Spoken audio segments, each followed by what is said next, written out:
Президент Садыр Жапаров Кыргыз Республикасында жарандык авиацияны башкаруу системасын өркүндөтүү жана авиациялык каттамды өнүктүрүү боюнча чаралар жөнүндө жарлыкка кол койду. Бул тууралуу мамлекет башчынын маалымат кызматы билдирет. Документтин негизги максаты жарандык авиацияны башкаруу системасын өнүктүрүү, өлкө ичинде жана эл аралык линияларда калкты авиациялык жактан тейлөөнүн деңгээлин жогорулатуу. Президент жарандык авиация мамлекеттик агенттигинин директорунун милдетин убактылуу аткаруучу кылып Александр Настаевди дайындады.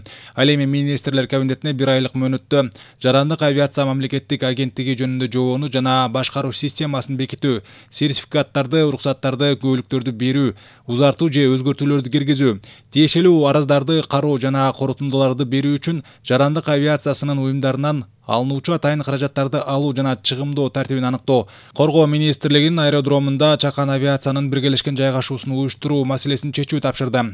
Жалпы тармактын алдына жарандык авиация жаатында бирдиктүү мамлекеттик саясатты иштеп чыгуу, авиациянын уюмдарынын ишин мамлекеттик жөнгө салуу, жарандык авиация чөйрөсүнө эл аралык жарандык авиация уюмунун стандарттарын жана сунуштаган практиканы киргизүү сыяктуу милдеттер коюлду.